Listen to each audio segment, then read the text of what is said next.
Hello. Hello. Hopefully this is working and we are live. Thank you very much for joining me for this live. It's always good to be back and talking about our favorite topic of languages. So today I wanted to talk about something that's come up in the conversations I've been having the last week with people who are with me in my groups and things that I've been looking at online as well. These things inspire me to consider topics to talk to you about each week. And of course, you're very, very welcome to join in and suggest topics that you want me to talk about as well. But for today, I want to talk about this idea of fluency and fluent and what it means, and also how that relates to our normal life. So, I mean, many of you know that I've said quite often that a lot of these lives that I do, actually, the level that we're talking about, that I talk at now in these lives, is around about a B2-ish level. I mean, the idea of the C1s and C2 levels, really, the idea behind those is more academic and definitely not something that we necessarily use commonly in our normal speech. So, just to sort of give an idea of that background that I've talked about before, I think it's really important to sort of preface that with that comment. And also, you'll have seen, some of you, that I had a graphic showing sort of from A1 all the way up to C2 and how it's sort of this steady stream. I find that to be a little bit of an illusion, because they do seem to be very equal in sizes, in widths, from A1 to A2 to B1 to B2, C1, C2. But the reality is a bit different, really. The reality is that actually it's more like a funnel. And so what happens is, when you're learning a language, the A1 level is the sort of the bottom bit of the funnel, and that fills up quite quickly. And then you get to sort of A2, and it starts to broaden out a little bit. So when you're getting to A2, you're actually starting to learn more vocabulary, because the topics that you're exploring are actually wider, broader than A1. And as you go through B1, B2, etc., you actually see that the funnel broadens more and more. So the complexity and difficulty in achieving those levels is not really so much to do with the grammar that we always fear and talk about very commonly. It's actually to do with the depth and breadth of vocabulary and expression. And that's really the common thing that we talk about when we talk about sort of, how hard is a language? What's it really about? How difficult is it to sort of maneuver? Well, the answer is very simple. Every language has its easy and difficult aspects. And the thing that they all have in common is getting to that very great breadth of vocabulary is challenging in pretty much any language.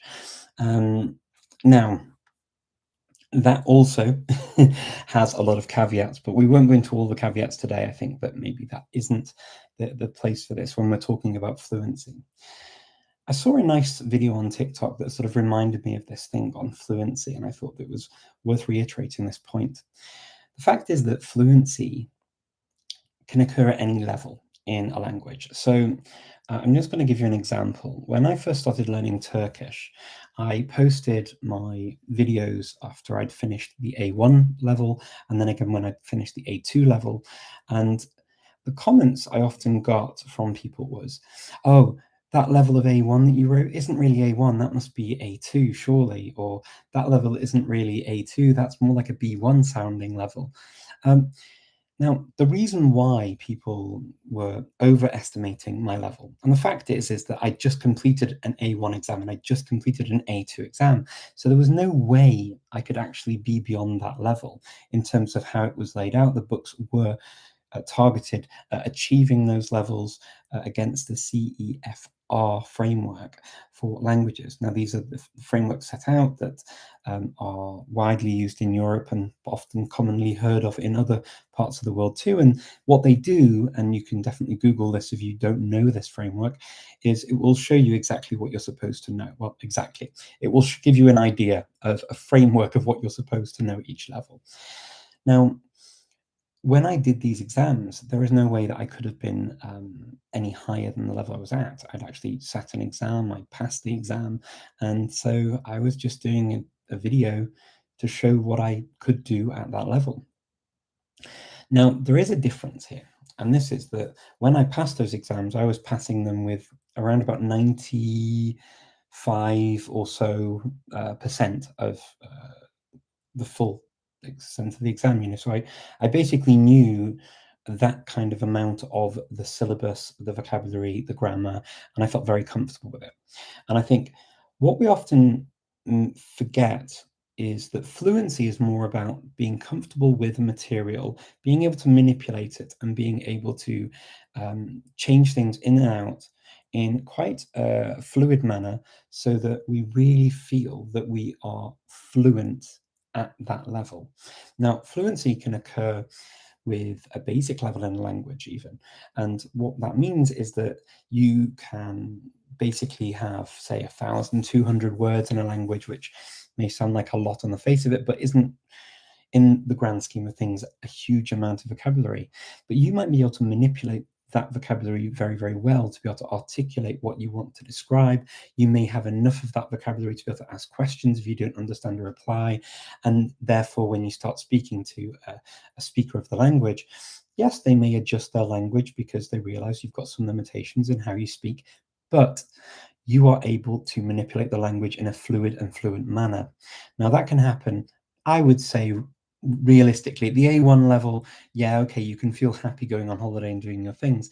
But I don't know if you could genuinely say that you feel, in many circumstances, that you could describe yourself as a fluent-ish speaker at A1. It might be a bit more challenging to do that.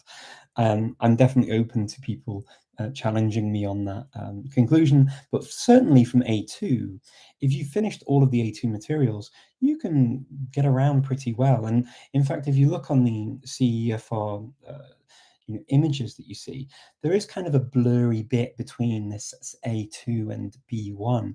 And the reason is that there are some people who complete the A2 syllabus, really hammer it, master it, really get it down and can manipulate it in such a way that they appear fluent. And I think that this is what was happening to me when I first created this video in Turkish. I was in a very fortunate position that my Turkish classes were all taught through the medium of Turkish. And so we did have a couple of things that were explained through the grammar or whatever, or if something was completely out of context, that may have been explained through Macedonian, but we didn't really use Macedonian as a teaching language. We just used Turkish from the beginning. So that was one thing. The second thing is that in Skopje, Turkish is a language that we use. It's not a foreign language per se. It's a language that's, I would describe as a community language. Many Macedonian speakers will already understand a lot of Turkish because there are over 6,000 Turkish words in Macedonian. So that was another thing that helped me. I already had a large amount of vocabulary from my Macedonian just because I speak that language as a home language. And so when I came to learn Turkish, there were a number of words that I'd already heard or was familiar with. I'd also done a little bit of Arabic as well before that, which also helped with some words. Now, when you get to this sort of this A2, B1 level, what happens is you can have this ability to speak in a fluid and fluent manner. And you can get so much practice that becomes almost second nature. And so when people hear you speak, you can even start improving your pronunciation. Your accent might sound very close to what people expect to hear of somebody who speaks the language. And so you can actually almost fool somebody into thinking that you know more than you actually know. People might be surprised then if you later hit a barrier. They may just think, oh, something, maybe they've stumbled over something, but they may still consider you to be quite a fluent speaker, even though you stumble over more complex things or the details. And that's something that I think when people talk about people who are talking about different languages or in different languages online, that is definitely one of the criticisms I think that people have, that with people who learn multiple languages, for example, they will be able to navigate their way around linguistic holes in their knowledge. And so what they do is they just simply stick to what they know. And you will see this time and time again. And it's a technique that seasoned language learners will use. And it's one that will serve you very well. It's one also that people who are used to taking exams, and particularly language exams, are used to. Now, during a language exam, what you're expected to do is to display and demonstrate an ability to showcase and highlight the language that is necessary to achieve that particular level. At the moment, I'm studying Cornish. I've been studying Cornish now for my third year of Cornish. I passed grades 1 and grade 2, and I'm also now working on grade 3. And one of the things that we're doing now is starting to look at past papers in Cornish for grade 3. And looking at that in different groups, and what we do is we analyze text, we analyze the types of vocabulary and words and grammar that we're meant to know and display and show off in the exam to be able to pass the exam. And what that means is that when I get to the exam, I'll be able to do that. Now, will I be able to then manipulate all of that? Don't know. That just depends on how much I get to practice it. If you're in a position where you, like I was with Turkish, where you have it as a community language too, and you can use it in the wild, so to speak. You can use it when you go to shops, you can speak to people, you come across speakers of the language. Then what that does is it just helps to really solidify that knowledge and to get that practice in so that it becomes second nature. Now, where is fluency for many people? So some people, when they talk about fluency, they talk about knowing everything. Well, knowing everything is tough. And in fact, bad news for everyone. I'm sure you've heard this before, but none of you speak any of your languages perfectly, even your mother tongue, or your first language or native language, or whatever you want to describe it as, you don't. If you think you do, you're wrong. And you're demonstrably wrong, because I would challenge you to record yourself speaking, writing, reading, whatever. You're going to make a mistake at some point. You will make grammatical errors, you will make errors of judgment in choosing vocabulary, you will potentially make spelling errors if your language is not a language that's written extremely phonetically. You will mishear things, you will misinterpret things, you will have learned certain expressions incorrectly through your education, through your home life, through your childhood, through your reading. You will have slightly misinterpreted something and understood it as something else. And if you don't think that's true, I'm sorry, but it is true. I don't think I've ever met anybody who actually speaks any language completely perfectly. And so that idea of perfection with fluency can definitely go out the window straight away, because otherwise nobody's fluent if we use that as a measuring tool. C2 and C1, they're often also talked about as tools for measuring fluency. There are many, unfortunately, there are many first language speakers or monolingual speakers who would struggle to pass a C1 or C2 exam. It's just the way it is. The reason is that for those exams, you have to be able to demonstrate an ability that is actually beyond just communicating in the language. It's actually to do more with being able to deal with sometimes very academic texts that are quite in-depth, quite technical, and being able to use that language, regurgitate it, summarize it, be able to present it for a different audience, a new audience, or even to take information and to create a technical presentation for an audience. Now, that's not something that every single speaker of a language can do. And there's nothing wrong with that, because not everybody needs to do that, let's be honest. Mostly, like I'm doing right now, and why I started this live saying to you, I'm actually communicating with you probably around a B2 level in my English. I sometimes use some complex vocabulary. Sometimes I may use turns of phrase that are a little bit difficult. So I'm not going to dumb down and say that, okay, I'm using sort of A2, B1 level. It's clearly more often than not a bit higher than that.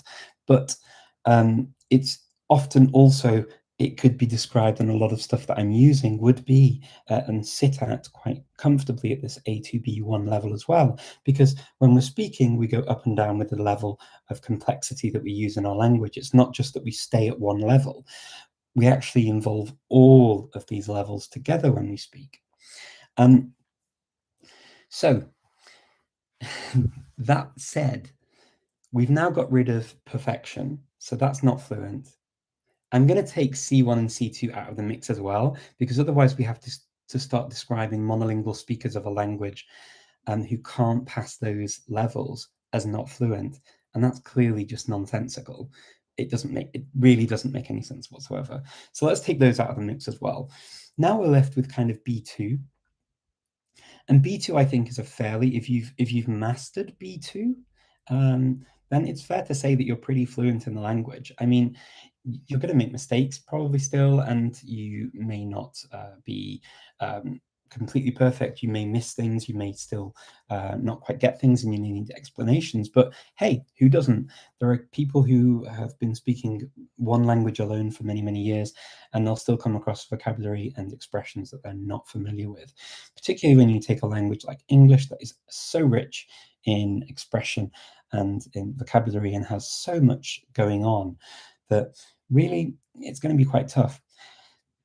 Then you also have some thoughts to start thinking about standard language and dialect. So let's say, for example, a language like English. There are many English speakers who are educated in standard English, but actually speak a dialect or part of dialect when they speak English that's not standard English. So would you say that they're no longer fluent in standard English because they don't manipulate that grammar perfectly? Of course you wouldn't. It wouldn't make sense either. What you would say is that their competencies in the language may not be suited to certain roles or certain things that they may need to do in their professional life, for example.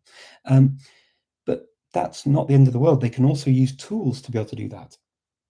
How do we even assess these things? Okay, so when we talk about assessing ability, language, fluency, whether it's written fluency and competency, or whether it's oral, also we've got to consider that for many things, particularly if we are planning and preparing something, we're going to have tools at our disposal to be able to improve on and to really pinpoint what we want to say and be able to say it with a great deal of accuracy. And that's because we have preparation time, and we also have ways and means of looking things up, researching things to be able to get those things just right for when we need to actually use them. And this also comes down to, are we fluent, or do we have the resources, therefore, to be able to make ourselves sound as good as we can possibly be in the language, and therefore write or speak in a very fluid and fluent manner when the need arises. Now, as far as I'm concerned, I think a way we can say that is that at B2, generally speaking, you do have the time and to be able to prepare presentations, written pieces. So you could actually get your language to a higher level potentially if you have the time to be able to do that. And also you can ask questions and learn at that level. I would also argue that from B1 and even A2 sometimes, you can also start to ask questions that will help you in the learning process and get you going with the language. By the time you've got to B1, to be honest, you've covered quite a lot of the grammar, if not the lion's share of the grammar. By the end of B2, you don't really have much grammar to be covering anyway in your courses.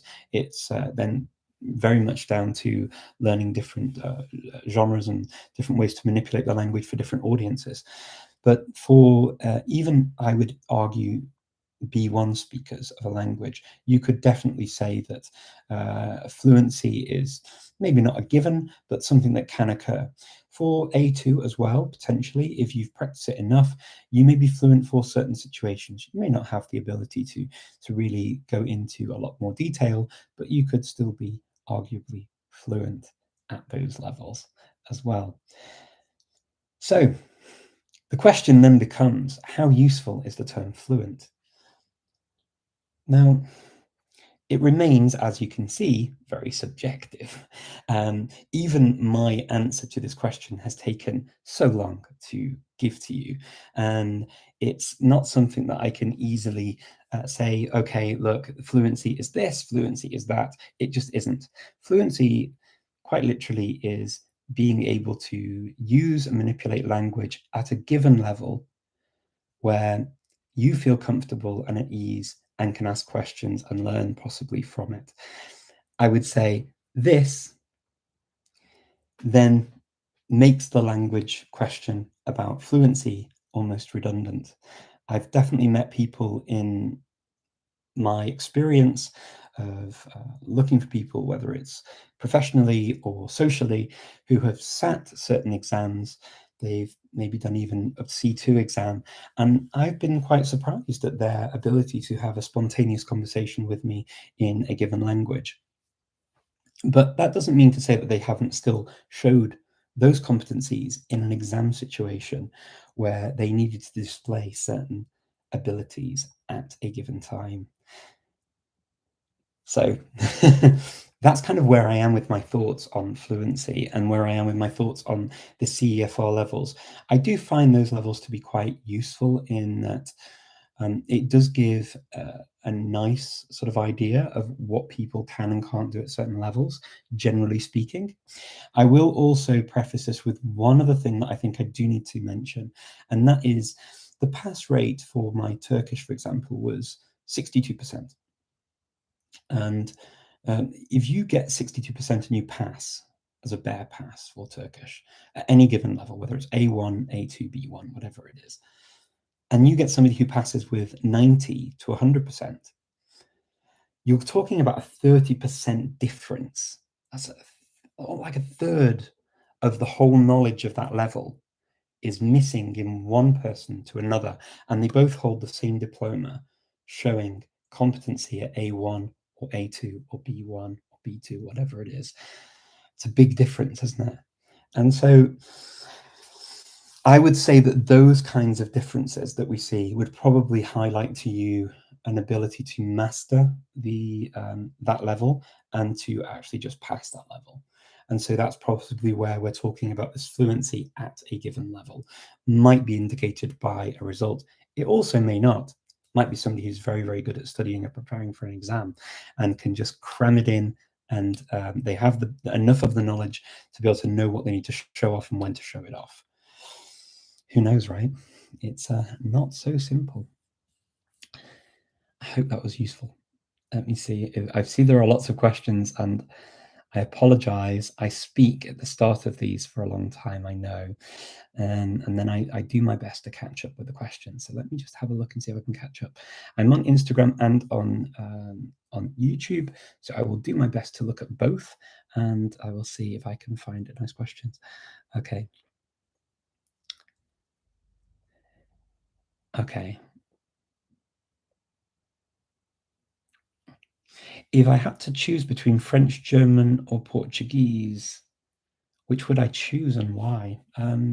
So, as an English speaker, I would definitely go for French and German before Portuguese, just because they are languages that are very closely related to English, and they help you in your English. They definitely helped me in my English.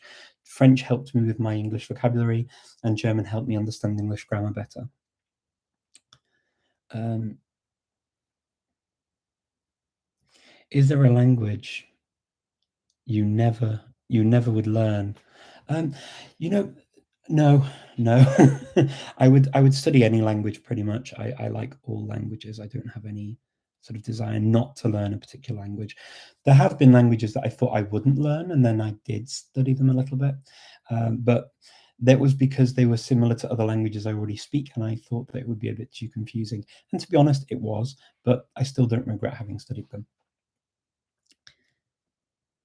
Uh, can you tell me plan to follow on how to improve my English speaking skills? Ooh, improving your English speaking skills. Well, improving language speaking skills generally, the very short answer is speak. Find people to speak to. Use people around you. Practice online. Find language exchange partners. Find people in your hometown city, particularly if you have language exchange, sort of meetups and things like that. That can help. The other thing you can do is also record things and practice things, practice speaking on your own. Something that Luca Lampariello also talks about quite often is speaking to himself, and Luca can speak a lot. So yeah, I would absolutely go for those kinds of things. But if you don't look anything that you're after doing, for example, whether it's I want to understand the language better, I want to read a language better, I want to write a language better, I want to speak a language better. If you don't do exactly what you're describing, it's not going to happen. It doesn't happen magically. And particularly with an active skill. So writing and speaking are active skills that you need to practice. If you're not practicing them, it's going to be very difficult. Also the passive skills also need practice, because particularly if it's a language where there are lots of different variations and there are lots of different and slightly challenging accents, for example, it will require a lot of time to look over them and read and listen to them as well at the same time. So sort of podcasts and stuff like that, to listen at the same time as you're reading. But for speaking, speak is the short answer, I'm afraid. Without speaking, you're not really going to get that far. Let me see. Hello, hello, hello, hello, hello. Okay. Totally agree with your. Okay. Okay. Thank you very much. Okay. Yeah. Thank you very much for agreeing. I'm glad that you agree. I think being fluent is a wild system, or CFO, or better. Do you think there is being fluent in a wild system? Yeah, I think being fluent, actually, the CEFR, it describes the kind of knowledge you have at certain levels. What it doesn't do as well, I think this is one of the issues as well, is that particularly if you're learning a language that's related to another language you speak, sometimes you can understand things that are beyond the level that you're studying. So, for example, if you speak a Latin language already, or you speak English with lots of Latin vocabulary, of course, you're going to understand a lot of quite complex vocabulary and complex ideas without studying them, because the words already exist in your language or the languages you already speak. So it's not quite the same as, for example, an English speaker learning French and an English speaker learning Hungarian. They already have so much vocabulary in French before they start, and a lot of expressions are also very similar, or if not the same, in English and French. So learning Hungarian, you would have to learn all of the normal basic vocabulary, and then on top of that, all of the sort of advanced vocabulary, and then also a lot of expressions will be completely different. So there's a lot to be said for learning languages, I think, that are similar in terms of being able to at least understand. You may not be able to manipulate the language very well, but you may be able to understand it a lot better, particularly reading and listening, or you may be able to include some of these words in your spoken language as well. Just depends on how flexible and malleable your brain is to being able to do that. Let me see.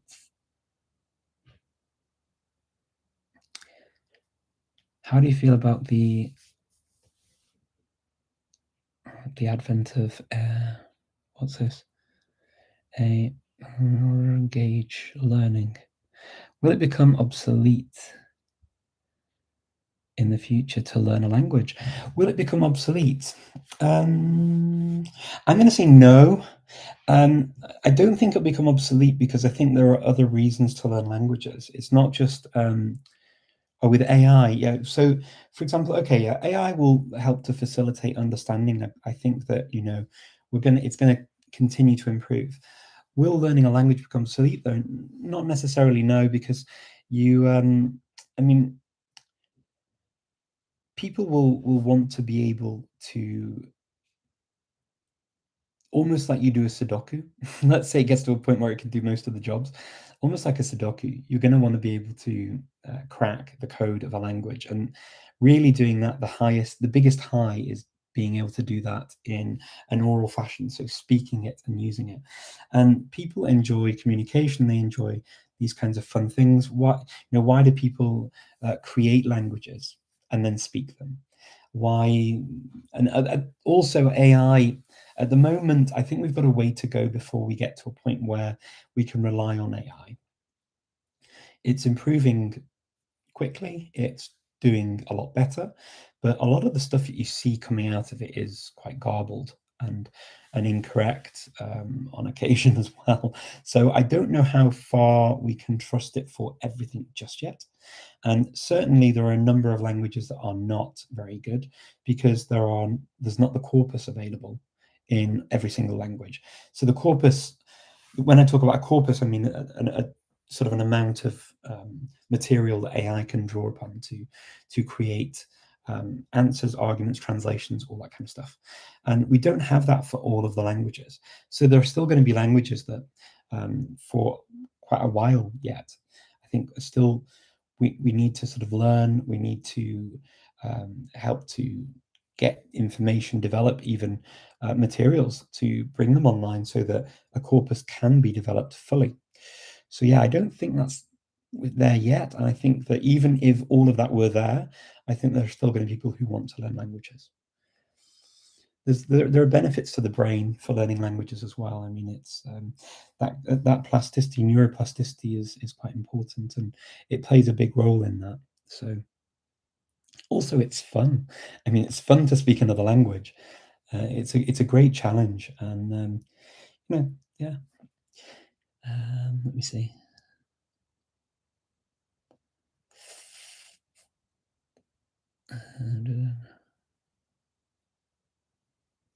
Okay. Trying to see if there are any more questions I can answer here on Instagram, and I'm just going to go over to. I can see lots of people. Hello, hello, hello, hello, hello for joining. Thank you for joining.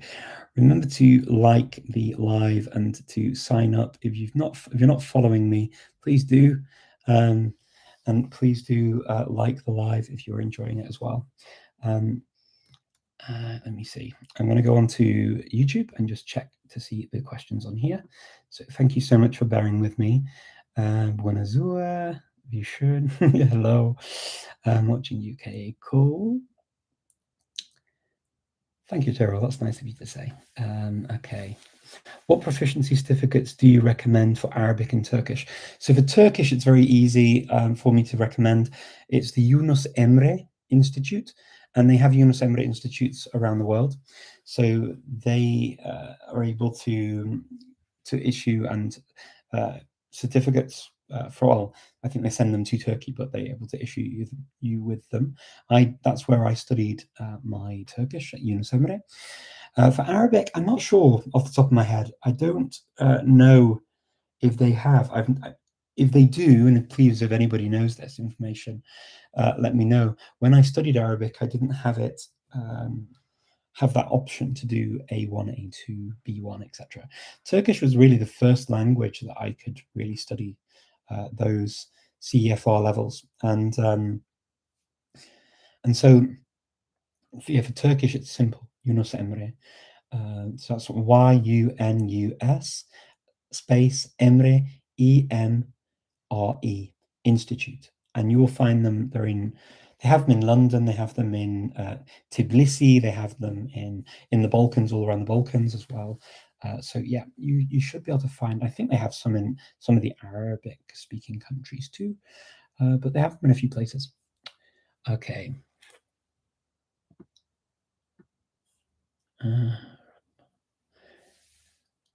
Let me see.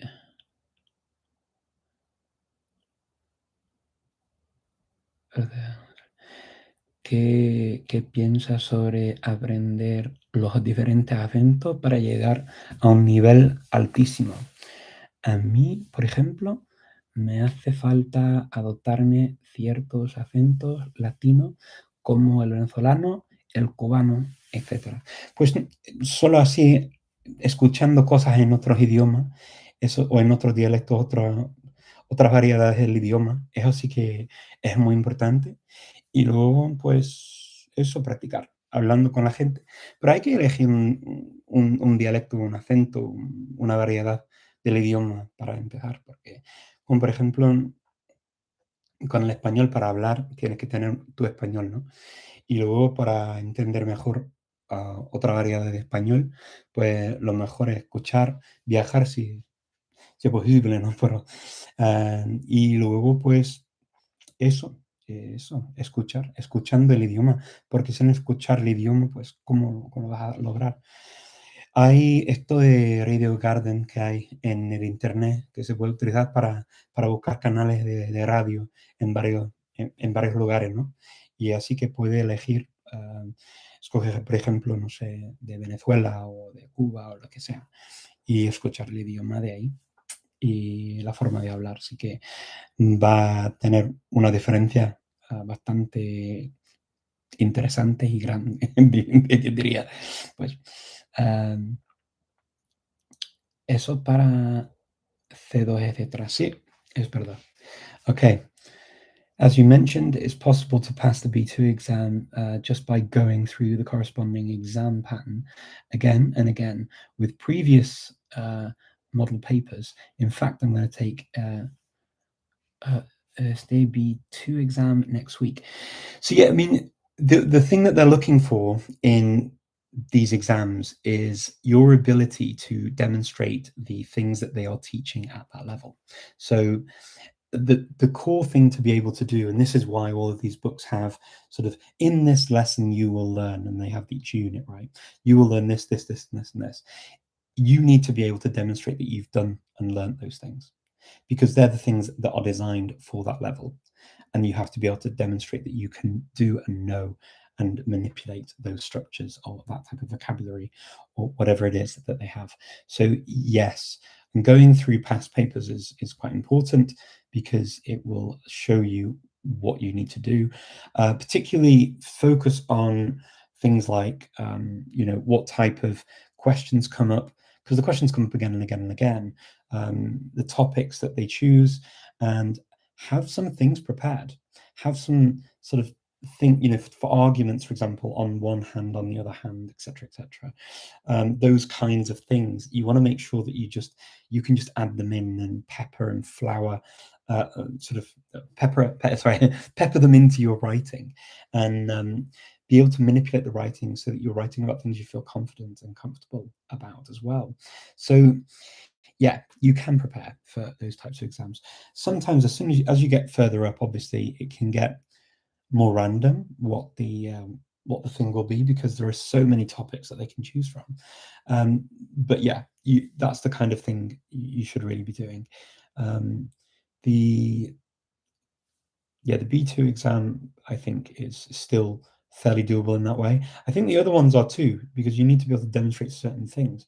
But for B2, sure, just look at some of the past papers, I would say, and take very good notes and notes of what you're supposed to know at that level from the books that you see aimed at that level.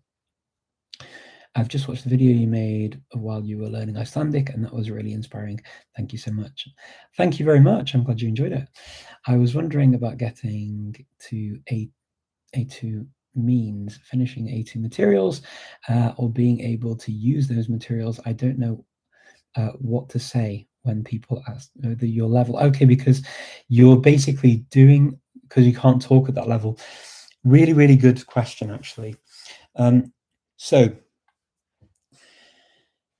you can study a language or study a language to a certain level, and that means that you've covered the materials for that level in that language. If you can't manipulate them, are you speaking at that level? Potentially, if you pass the exam at, say, 62%, as I was mentioning before, then potentially you could argue, okay, that is still an A2 level, for example, if we're talking about A2. But if you pass it with at 90 something percent, then you're going to feel very confident in those materials and feel very confident saying that actually, no, I speak this language to an A2 level. And that was what I observed. That's what I observed on the courses that I was on, where people passed barely with a bare minimum pass, where people passed with sort of 90%. There was a huge difference in confidence. And I think that's what you're describing. So yeah, I would say that making sure that you are comfortable manipulating it is important. Knowing every single thing, like 100%, is not necessarily the thing you definitely need to have, because what you'll find is as you move through the levels anyway, you will pick up on certain things and you will start to repeat things that you see, because it's not like in a language like other subjects that you might study. You don't stop using the present tense that you learn to A1 when you get to B2. It's not like you can forget what you've done. You have to keep using it, right? You have to keep using all of the language all the way through all of the levels. So it will get repeated. You could feel a little bit sort of shaky on some parts of it. It is important, though, to treat language as something that you study, you absorb, and you really internalize. Because if you don't, you feel exactly as you're describing. You feel shaky.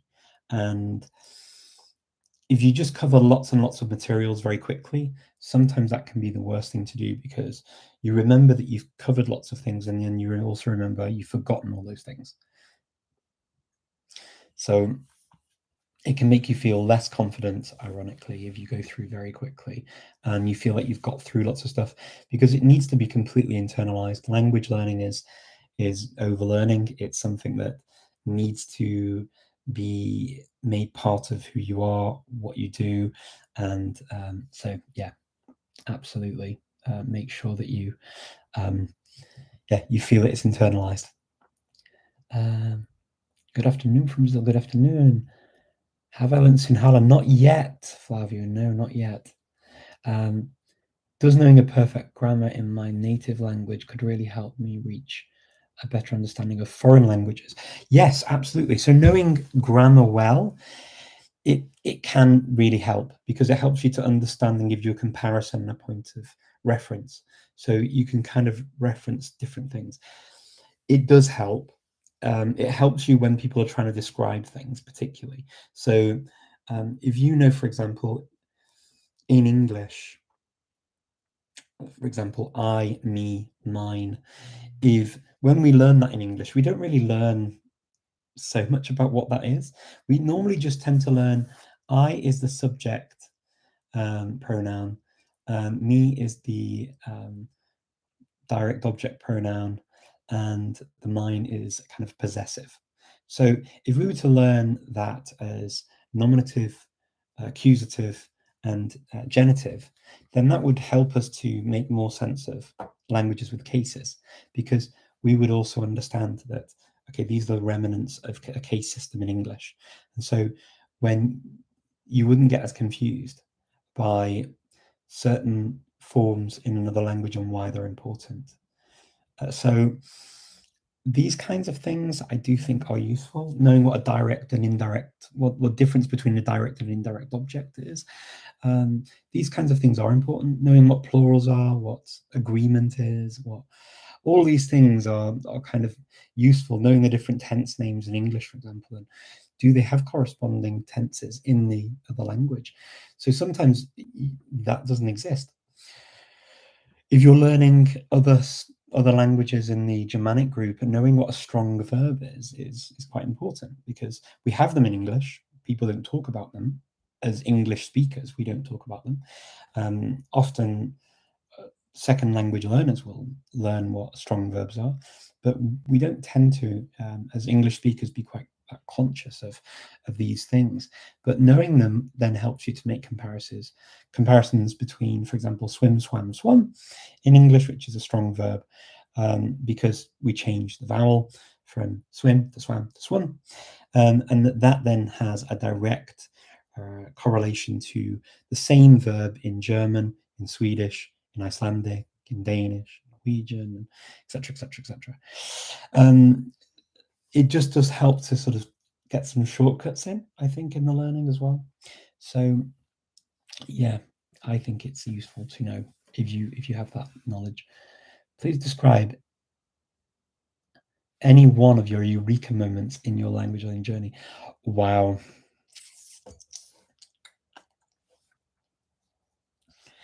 It's a very good question. I'll have to come back to that at some point.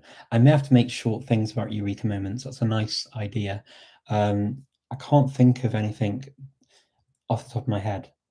But there have definitely been moments where I've had a click in my brain where I've just said things so many times that um, it made sense, and then it was just logical to me to do that.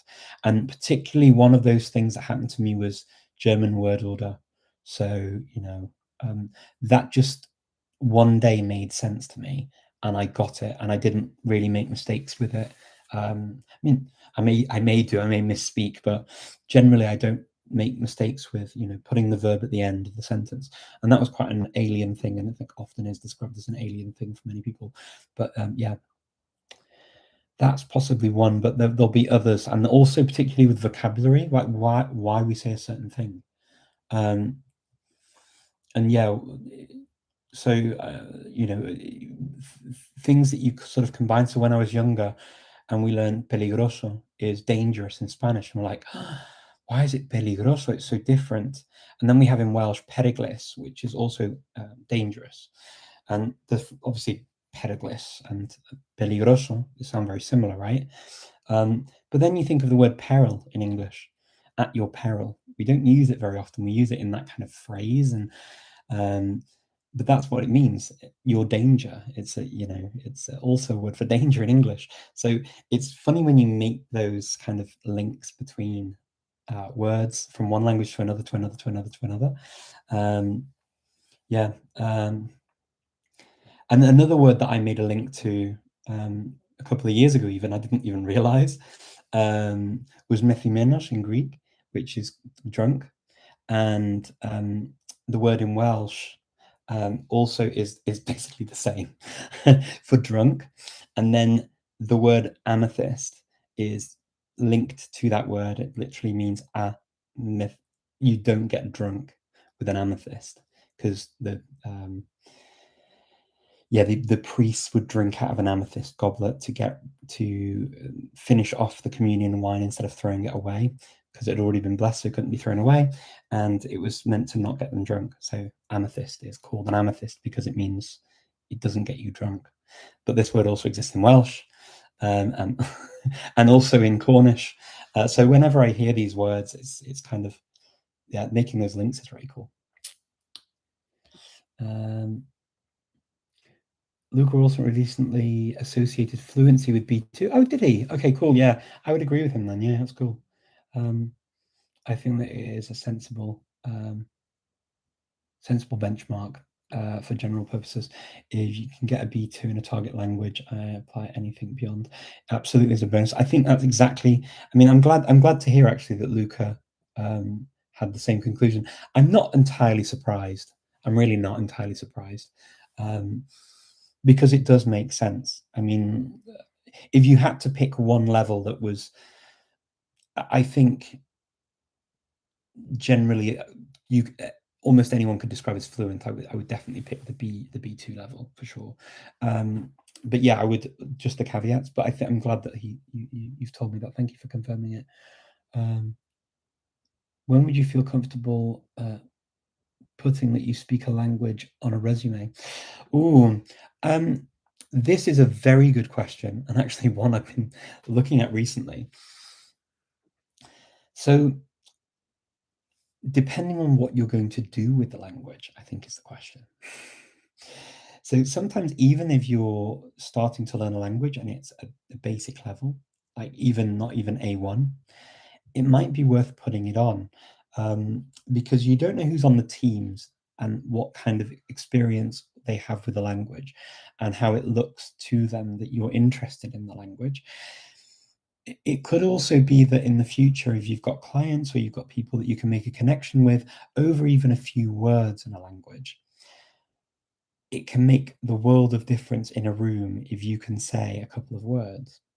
So, I mean, even in social situations that arise from work related things, it can just make a relationship, a professional relationship, work that much more smoothly, because you're basically adding that layer of connection to another human being. So depending, I mean, I wouldn't put a gazillion of them on at sort of a basic level, but it can be worth doing, just because it shows also a breadth and an interest in other things. So why not? As long as you're sort of qualifying it and saying, I'm not going to be translating the Bible from this, or I don't know, whatever else you want to translate. But at the same time, if you put on basic level learning this, it's not like you're lying, right? You are qualifying it. Oi, Richard, tudo bem? Tudo bem, obrigado. Tudo bem com você? Agora çok teşekkür ederim, rica ederim. Nice to see you. How's it going? Going well, thank you, Rasmus. How are you? How can we build a strong relationship among the countries through multilingualism? That's another good question. I think that that requires time, effort, energy. This is one of the reasons why I look at organizing events and conferences to celebrate languages and have people speak at them, talking about these issues and these important things about languages and learning other people's languages, and talking about particularly minority languages that I describe minority languages, or indigenous, endangered, and vulnerable languages around the world. I think it's really important to highlight that, highlighting also the things that unite us, like having these things that unite sort of Greek with Welsh that sort of bypass English, is super interesting. The sort of the language relationships and how things interact and how they act on sort of historical levels, but also community levels, where communities have been together and sort of been in proximity and influenced each other. I think it's super interesting and needs more discussion. Okay, yeah, I've been at B2 from Goethe Institute, but by no means feel confident at all. Definitely requires further study and practice, a bit like getting your driver's license. Yeah, it is a little bit like, that's a very good analogy, actually. I think that this is also very true, and when you're familiar with a certain subject, and this could be any subject, you can have an appreciation for something, and then actually getting to know it more it takes time, and that kind of real deep understanding and manipulation of a topic and a language really requires that kind of time investment. Love languages on Gaelga. Oh, did I make Gaelga? Did I? Yeah, maybe. Thank you. I forgot some of the language videos that I've done, or some of the things I've done. Thank you very much. I studied Basque language. I can find a few materials to improve in the natural good way. Okay, for the communicate the Basque language native speakers. How is the best method to become more fluent? Some languages, I think it really is challenging. I'm going to be very honest with you that some languages I found where the language isn't commonly spoken outside of the region or the borders of where it is from. Basque may be one of those languages. Sometimes they don't have a hugely strong online presence, or groups that meet up and speak and use the language to be able to practice it. Others do. So, for example, I'm very lucky with Cornish that Cornish has a very strong, even though it's not a huge community of speakers, there's a very strong feeling of camaraderie. There's a very strong group of people who are very willing to practice and use the language. And so I've been very fortunate with that. But other languages I found a little bit more challenging. And one of the things, I'm going to go back to the radio garden. Radio garden might help to at least hear things. I would definitely encourage you, if there isn't a group like that of people learning Basque, then to start something. There are people who teach Basque online, for sure.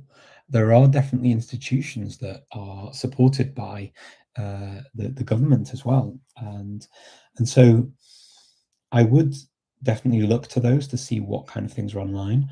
There are definitely also courses in Basque in Basque Country that you could potentially do during the summer as like a holiday and go and get some practice and build up some of those relationships to hopefully take it online to continue that online. And very much if it isn't there, start to create it and look for opportunities to create something because you're going to add value to it. You could also using things like Wikipedia to start reading things that interest you in Basque, for example, and that will help to improve your general knowledge, but also talking about things that you're interested in, and then also be able to have topics to talk about with people. You could say, oh no, I read this Wikipedia article on this topic and I really like it, and you can talk through it. And also it's a teaching opportunity for learners, but it's also an opportunity for you to repeat the things that you want to really learn well. So they're the kind of things I would do. Yeah. Let me see. My word. I'm never going to get to the end of all of these comments. I'm so sorry, but thank you. I'll do my best. I'll do my best. Okay. Can you recommend any textbook or materials for Turkish self-study? It's I've been using Duolingo to get a feel for the language, but would like to escape from the owl. Yeah, I can't blame you. So potentially, I'm going to recommend the typical three. So the Teach Yourself Turkish, Colloquial Turkish, and Asimil Turkish. All of those three potentially might be good for you. Have a look at those and check those out first. They're ones that will use English and French for Asimil as a base for you to start learning the language in a more structured fashion. Personally, the books I have are all in Turkish and Turkish only, because at Yunus Emre, they didn't use another language. They just used Turkish to teach us the language. And that for some of the students was extremely frustrating.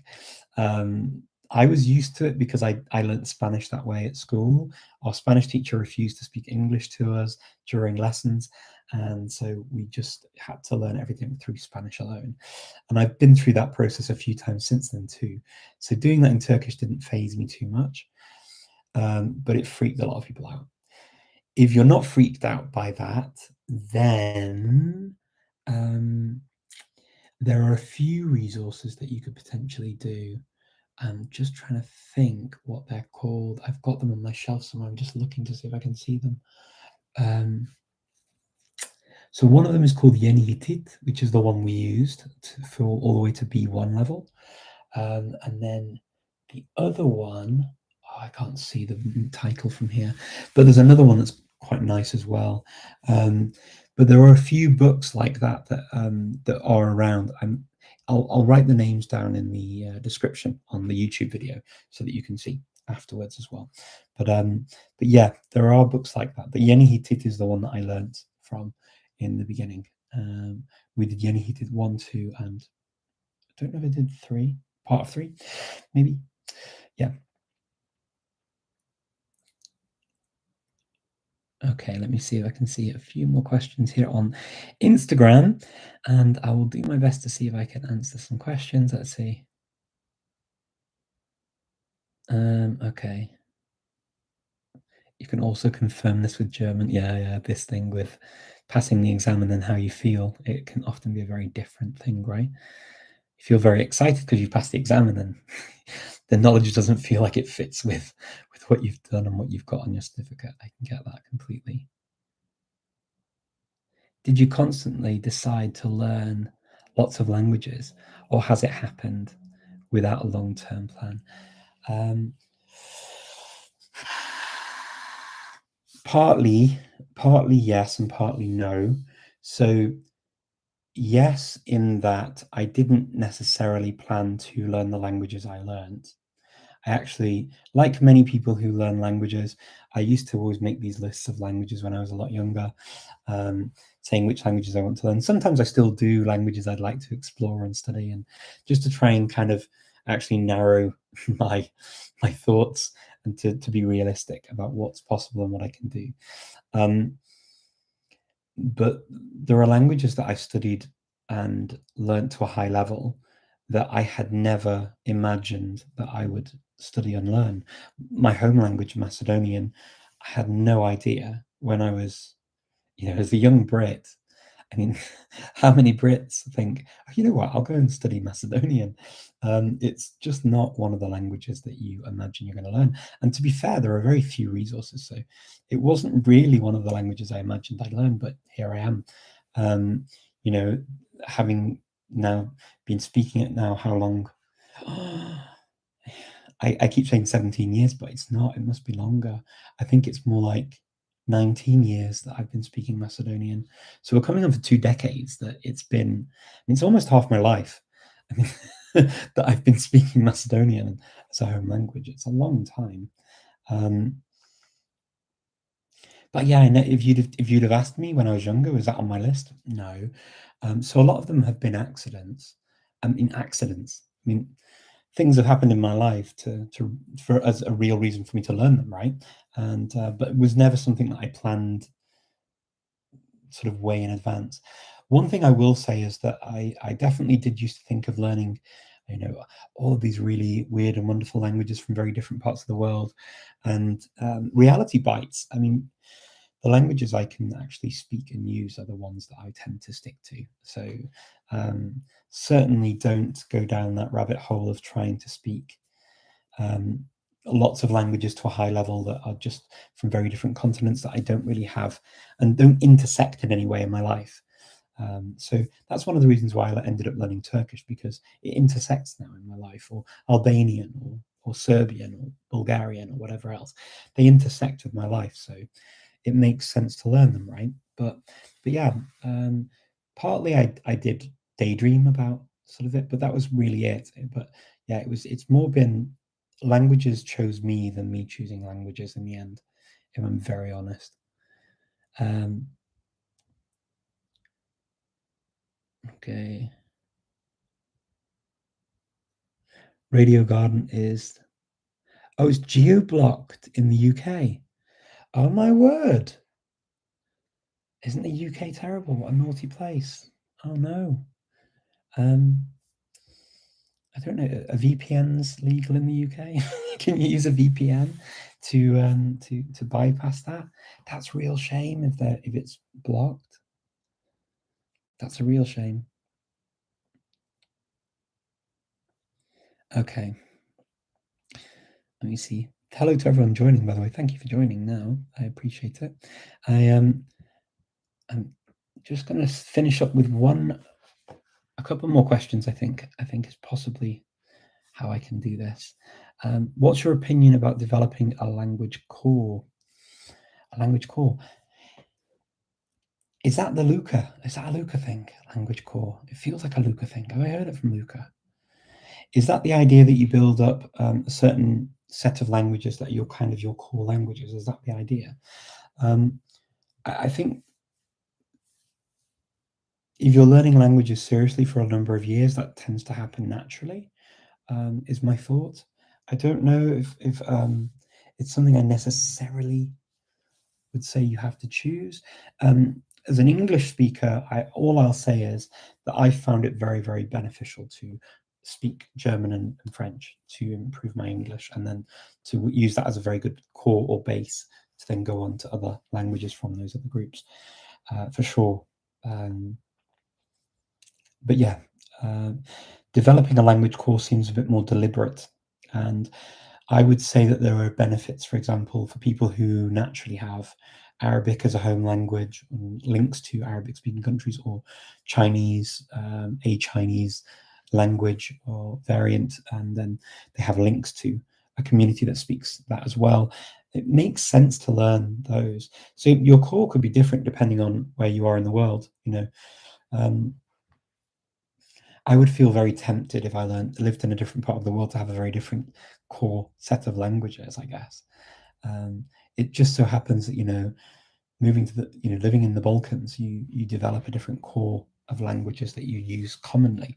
And so it's kind of, there's a natural tendency for me obviously to have Germanic, Romance, and Slavic languages as my main focus in life. That's what it's always been, and then obviously Celtic as well. But yeah, if that's what you mean, then possibly. But I don't know. It sounds a bit deliberate, like developing the core. Have you met Craig Cox? Nope. Greg Cox. I don't know Greg Cox. Sorry, not Craig. Greg Cox. The last living polyglot who his name is on the Guinness Book of Records. No, I haven't. I haven't met him. I haven't. The last one that I heard of, but I think his name was taken off, was Ziad Fazar. But I think his name was taken off it because of the Viva Lunes show in, I want to say, Chile. Yeah. I follow Steve Kaufman's approach to language learning. Massive input. It works for me. I'd like to learn British Sign Language. How would you go about that, do you think? Okay, so first of all, if the Steve Kaufman method of massive input works well for you, I'm very pleased, because I think the key to language learning is finding the way that works for you. And that is always a really huge barrier to be able to get through. British Sign Language, I would absolutely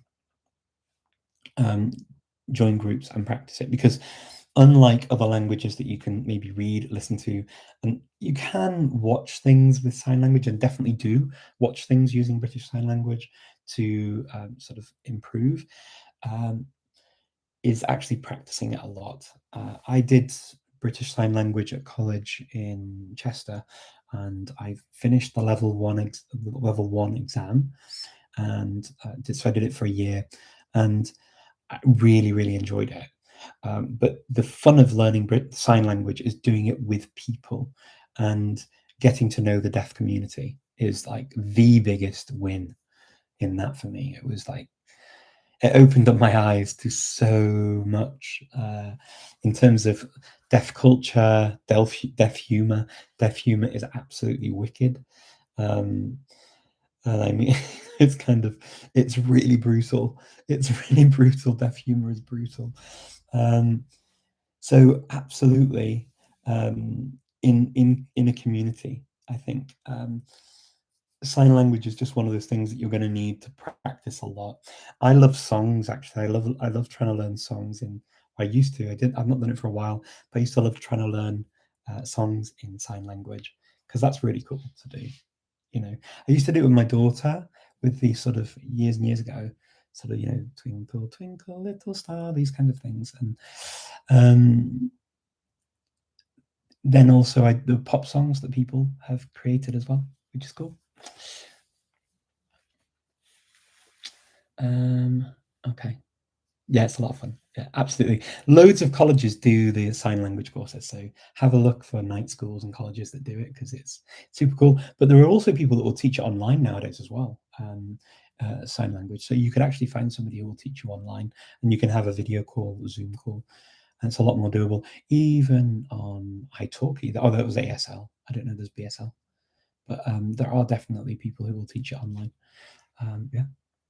It's so cool. It's honestly, it's one of the most rewarding languages I think I've ever studied, and it actually has been helpful in a number of different circumstances, which is really interesting, because I never imagined that. But in terms of like after leaving the UK, it's been really useful in a number of places, and some words as well. You actually are quite international.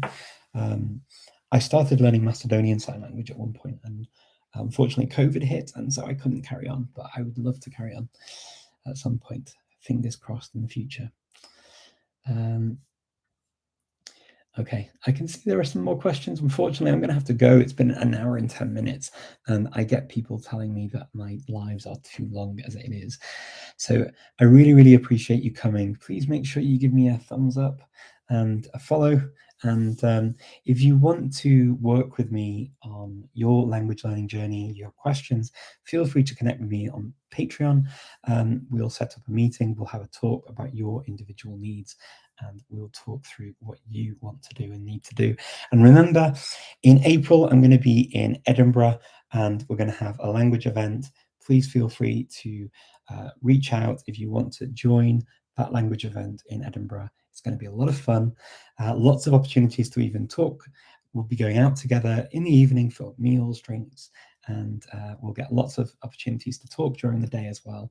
So you can ask me lots of questions to do with languages, language learning, whatever you want. And I will look forward to speaking to you soon. And until then, have a wonderful end of your weekend if you're still on the weekend, and have a great week ahead. And I will look forward to speaking to you again, same time next week. See you soon. Thanks for joining me. Bye bye.